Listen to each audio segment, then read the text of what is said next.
क्या पहली रोटी और पांचवी रोटी में कोई अंतर होता है? ज़्यादा आखिर कितना ज़्यादा होता है? अधिक आखिर कितना अधिक होता है? अधिक रकम पैसा आखिरकार कितना अधिक होता है? क्या ज़्यादा होने में कोई समस्या है? समस्या शायद ज़्यादा होने में नहीं और में है। तो क्या हमें ज़्यादा गिनना भी ठीक से नहीं आता? सोशल मीडिया ने इस ज़्यादा की तुलना को और भी अधिक औद्योगिक स्तर पर पहुंचा दिया है। ज़्यादा विकल्प हमेशा ज़्यादा सुख नहीं देते। आओ इसको समझते हैं कुछ आसान बातों के माध्यम से। एक सवाल है, जैसे अगर आपको बहुत तेज प्यास लगी हो और मैं आपको एक गिलास पानी दूं, तो शायद वह उस समय दुनिया की सबसे खूबसूरत चीज़ होगी। दूसरा गिलास भी आपको बहुत अच्छा लगेगा, तीसरा भी शायद। लेकिन अगर मैं कहूं कि अब आप 10 गिलास और पीजिए, तो यह पानी जो आपकी बहुत ज़रूरत थी कुछ मिनट पहले, अब वह परेशानी का कारण बन जाएगी।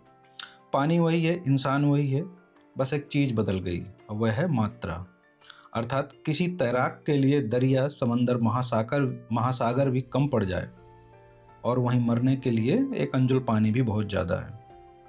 तो शायद फिर जीवन की बहुत सी समस्याएं चीज़ों से नहीं हैं, उनकी मात्रा से शुरू होती है। क्योंकि हमने बचपन से एक बहुत सरल गणित सीखा है, 1 से ज़्यादा 2, 2 से ज़्यादा 10, 10 से ज़्यादा 100 और अनेक। तो फिर किस बिंदु के बाद यही ज़्यादा बेहतर लगना बंद हो जाता है? समस्या शायद ज़्यादा में नहीं और में है। एक आदमी की कल्पना कीजिए, मान लीजिए उसका नाम राघव है। पहली नौकरी लगी, तनख्वाह 25,000 रुपये महीना। राघव ने सोचा बस 50,000 और हो जाएं, फिर आराम है। कुछ साल बाद 50,000 हो गए, फिर उसके ऑफिस में किसी की सैलरी 1 लाख थी। अब 50 कम लगने लगे। उसने सोचा 1 लाख हो जाए तो जिंदगी सेट है। 1 लाख भी हो गए एक दिन। फिर घर बड़ा हुआ, कार आई, ईएमआई आई, लाइफस्टाइल बदली, पास पड़ोस मोहल्ला भी बदल गया। और अब उसके पास आसपास ऐसे लोग थे जो 2 लाख कमा रहे थे। अब नया वाक्य था, बस 2 लाख। गौर कीजिए, जिंदगी में रकम बढ़ती गई लेकिन बस कभी नहीं आया, क्योंकि हर बार बस के बाद एक नया और खड़ा था। विज्ञान कहता है हम सिर्फ अपनी चीजें नहीं देखते हैं, यह केवल कहानी नहीं है। साइकोलॉजी और इकोनॉमिक्स में एक पुराना विचार है, सोशल कंपैरिजन। हम अपने जीवन को वैक्यूम, खालीपन, शून्यता में नहीं रखते हैं कभी। हम तुलना करते हैं पड़ोसी से, दोस्त से, साथ पढ़ने वालों से, साथ काम करने वालों से, और आज सोशल मीडिया पर हजारों अनजान लोगों से, जिनको ना तो हम जानते हैं और ना ही कभी उनसे मिले हैं और शायद कभी मिलेंगे भी नहीं।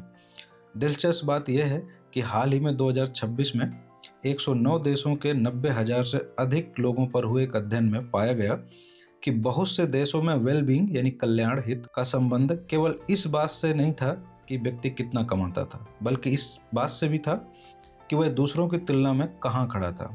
अर्थात कई बार परेशानी ये नहीं होती कि मेरे पास बहुत कम है, परेशानी तब पैदा होती है जब हमें पता चलता है कि किसी और के पास मुझसे ज़्यादा है। अब फ़ोन वाला एक छोटा सा उदाहरण समझिए। मान लीजिए आपके पास एक फ़ोन है, सुबह तक आप उससे बहुत खुश थे, कॉल होती है, छोटी फोटो अच्छी आती है, बैटरी अच्छी चलती है। दोपहर में आपका दोस्त नया फ़ोन लेकर आया, आपने उसका कैमरा देखा, स्क्रीन देखी, फीचर देखे। शाम को आपने अपना फ़ोन उठाया और अचानक वह बहुत थोड़ा पुराना लगने लगा।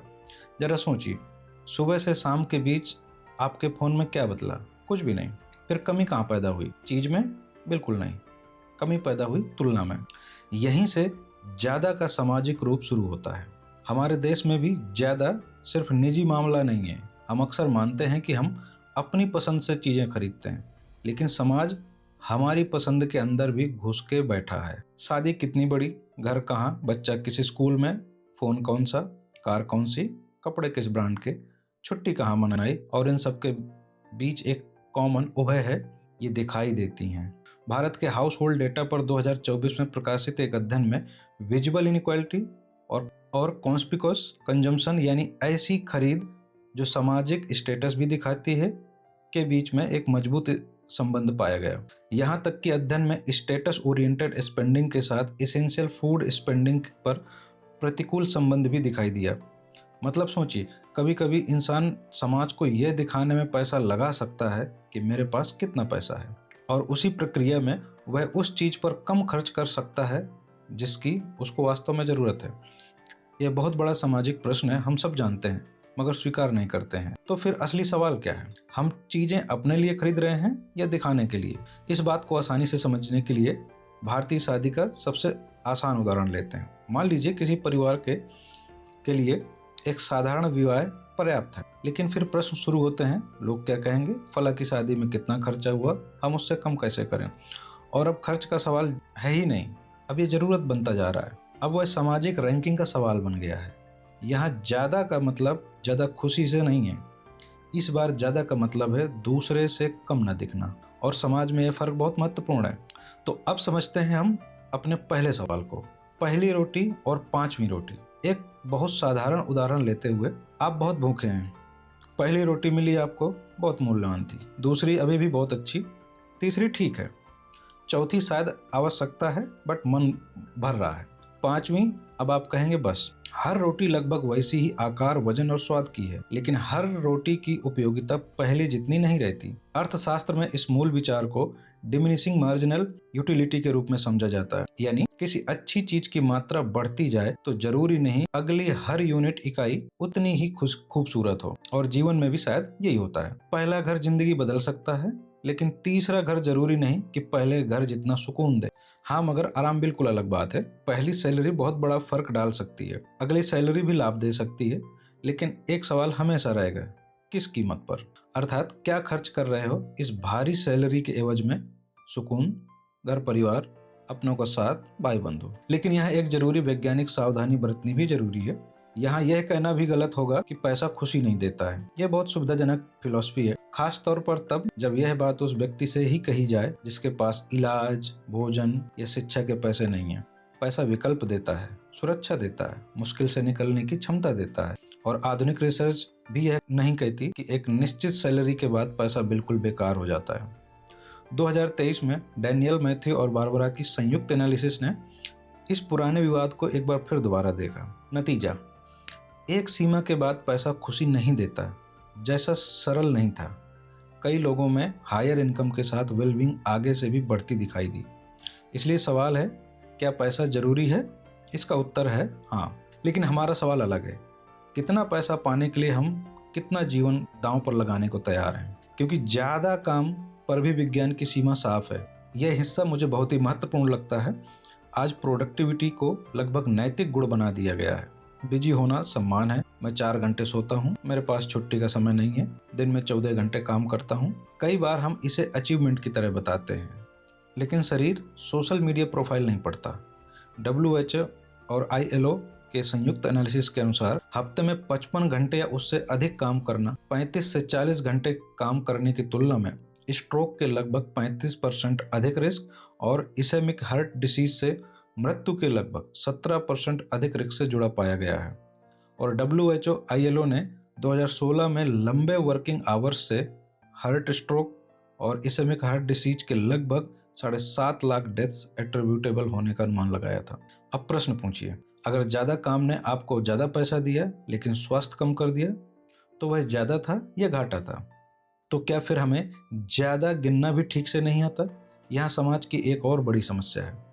हम वही ज्यादा आसानी से गिनते हैं जिसका नंबर दिखाई देता है। जैसे सैलरी दिखती है, घर का एरिया दिखता है, कार की कीमत दिखती है, फॉलोअर्स दिखते हैं, लेकिन किसने घर संभाला, किसने बुजुर्ग माता पिता की दवाई याद रखी, किसने बच्चे को खाना खिलाया, किसने 3 घंटे घर साफ किया, किसने किसी बीमार सदस्य के साथ रात बिताई? ये नंबर्स हमारी सक्सेस की सामान्य सूची में नहीं आते। भारत सरकार के टाइम यूज सर्वे 2024 के अनुसार अनपेड डोमेस्टिक वर्क करने वाली महिलाओं ने औसतन 289 मिनट प्रतिदिन काम में लगाए, जबकि इस काम में शामिल पुरुषों ने लगभग 88 मिनट दिए। यानी कई बार समाज उस इंसान को ज्यादा सफल मान सकता है जिसकी सैलरी ज्यादा दिखाई देती है, लेकिन उसके जीवन को संभव बनाने वाला किसी दूसरे व्यक्ति का कई घंटों का काम गिना ही नहीं जाता। तो ज्यादा पूछने से पहले यह भी पूछिए, हम गिन क्या रहे हैं? और क्या बहुत सी ऐसी चीजें भी हैं जिनको हमने संख्या ही नहीं दी है कभी? दूसरे एंगल से अब समझिए, सच में सोशल मीडिया ने इस तुलना को औद्योगिक स्तर पर पहुंचा दिया है। पहले हम शायद अपने मोहल्ले के 50 लोगों से तुलना करते थे। अब फोन खोलते ही किसी के फॉरेन ट्रिप, किसी की नई कार, किसी का ट्रांसफॉर्मेशन, किसी का प्रमोशन, किसी की शादी, किसी की सफलता, और हर चीज के साथ एक अजीब सी संख्या, जैसे 10,000 followers, 1 lakh views, 5 lakh subscriber, अब मान लीजिए आपके वीडियो को 20,000 लोगों ने देखा।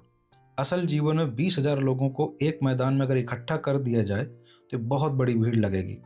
लेकिन अगर आपके पिछले वीडियो पर 1,00,000 व्यूज थे तो वही 20,000 कम लगेंगे। क्यों? क्योंकि हम संख्या को अकेले नहीं देखते, हम संख्या को रेफरेंस पॉइंट के खिलाफ देखते हैं और धीरे धीरे उपलब्धि नहीं बढ़ती, अपेक्षाएं बढ़ती जाती हैं। यही कारण है कि नई चीज कुछ समय बाद सामान्य लगती है। नया फोन पहले दिन कमाल, नई कार पहले हफ्ते कमाल, नई नौकरी, नई सैलरी, नई कुर्सी, नया घर, और कुछ समय बाद वही चीजें जीवन की बैकग्राउंड सी बन जाती हैं। साइकोलॉजी में इसे सामान्यतः हेडोनिक एडाप्टेशन से जोड़ा गया है। मनुष्य कई सकारात्मक बदलावों के बाद नई परिस्थिति का अभ्यस्त हो सकता है। इसका मतलब यह नहीं कि उपलब्धियां बेकार हैं, मतलब केवल इतना है, नई चीज की नवीनता स्थायी नहीं होती। इसलिए अगर हमारी खुशी का पूरा मॉडल ही यही है कि नई चीज खुशी आदत, नई चीज खुशी आदत, तो फिर यह एक ट्रेडमिल की तरह चलती रहेगी और आप जीवन भर इस अंधी दौड़ में दौड़ते रह जाएंगे, जिससे जीवन के असली आनंद को खो देंगे। लेकिन आप शायद वही करेंगे या कर रहे हैं जो चलन में है। तो फिर क्या ज्यादा विकल्प भी हमेशा ज्यादा सुख नहीं देते? आज हमारे पास अभूतपूर्व चॉइसेस हैं। एक जूता खरीदिए 500 विकल्प हैं, एक मूवी चुनिए हजारों विकल्प हैं, फोन खरीदिए रिव्यूज देखिए, कंपैरिजन वीडियो देखिए, अनबॉक्सिंग देखिए और फिर 3 दिन तक सोचिए कहीं गलत वाला न खरीद लूं। रिसर्च में इसे चॉइस ओवरलोड के संदर्भ में देखा गया है। यहाँ भी साइंस थोड़ी नुआंस्ड यानी सूक्ष्म भेद युक्त है। हर स्थिति में ज्यादा चॉइसेस बुरे नहीं होते, लेकिन मेटा एनालिसिस बताती है कि जब डिसीजन कॉम्प्लेक्स हो, प्रेफरेंसेस साफ न दिखें और विकल्पों में कोई फर्क समझना कठिन हो, तो अधिक चॉइसेस डिसीजन को कठिन बना सकते हैं और रिग्रेट या डिसीजन टालने की संभावना भी बढ़ सकती है। यानी फ्रीडम केवल ऑप्शंस की संख्या नहीं है, कभी कभी फ्रीडम यह भी है कि आपको पता हो आपको चाहिए क्या।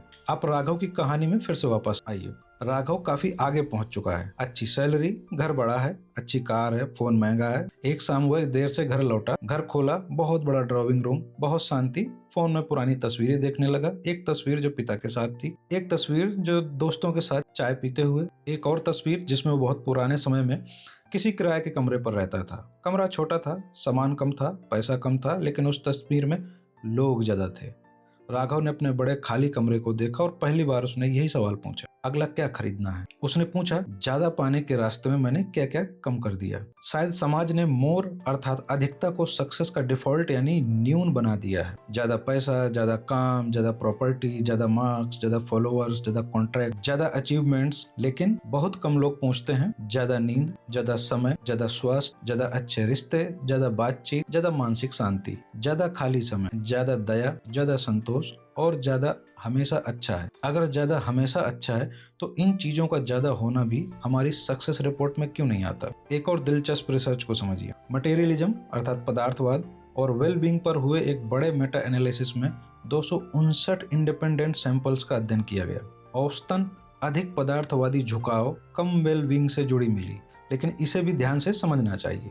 इसका मतलब यह नहीं कि चीजें खरीदना बुरा है, सवाल प्रायोरिटीज का है। अगर पैसा और वस्तुएं जीवन का साधन है, ये एक आसान सी बात है, लेकिन अगर वे ही तय करने लगे कि मैं कितना सफल हूँ, मैं कितना सम्मान के योग्य हूँ और मैं दूसरों से कितना बड़ा हूँ, तो फिर वस्तु नहीं रह जाती, वह पहचान बन जाती है। और शायद यही पर्याप्त पैदा होता है। तो पर्याप्त कितना है, इसका कोई यूनिवर्सल नंबर नहीं है। किसी के लिए 50,000 पर्याप्त है, किसी के लिए 5 लाख, किसी के लिए 2 कमरों का घर, किसी के लिए 6 परिवार का घर। इसलिए वीडियो का निष्कर्ष कम में रहो नहीं है, बिल्कुल नहीं है, और महत्वाकांक्षा छोड़ दो, बिल्कुल नहीं। बल्कि शायद पर्याप्त वह बिंदु है जहां अगले ज्यादा की कीमत उससे मिलने वाले लाभ से बड़ी होने लगे। पैसा बढ़ रहा है लेकिन नींद घट रही है, काम बढ़ रहा है लेकिन स्वास्थ्य घट रहा है, घर बढ़ रहा है लेकिन उसमें बिताया गया समय घट रहा है, सामान बढ़ रहा है लेकिन कर्ज और चिंता उससे भी तेजी से बढ़ रहे हैं। वहां शायद रुक कर पूछना चाहिए, ये ग्रोथ है या सिर्फ एक्यूमुलेशन, बेवजह का ढेर है? और आखिरी बात, अगर जिंदगी में कुछ ज्यादा की जरूरत है तो वो है ज्यादा ज्ञान, ज्यादा अवसर, गरीब को ज्यादा आर्थिक सुरक्षा, बच्चों को ज्यादा अच्छी शिक्षा, समाज को ज्यादा न्याय, रिश्तों में ज्यादा सम्मान। तो फिर इसलिए समस्या ज्यादा नहीं है। अगर ऐसी बात है तो फिर समस्या ज्यादा की बिल्कुल नहीं है। समस्या है अपरिभाषित ज्यादा की, वह ज्यादा जिसका कोई अंतिम बिंदु ही नहीं है, क्योंकि जिसका पर्याप्त तय नहीं है उसका ज्यादा भी कभी पूरा नहीं होगा। इसलिए अगली बार मन कहे थोड़ा और तो इच्छा को मत दबाइए, बस उससे 3 प्रश्न पूछिए, क्यों और, किस कीमत पर और सबसे जरूरी कितना मिलने पर मैं कहूँगा अब पर्याप्त है। अगर तीसरे सवाल का कोई उत्तर ही नहीं है तो संभव है कि आप किसी मंजिल की ओर जा ही नहीं रहे, आप सिर्फ दौड़ रहे हैं। और जीवन की शायद असली समृद्धि सबसे ज्यादा रखने में नहीं, शायद असली समृद्धि यह जानने में है कि किन चीजों पर ज्यादा चाहिए और किन चीजों पर कम, और कहाँ आकर कहना है बस इतना ही काफी है।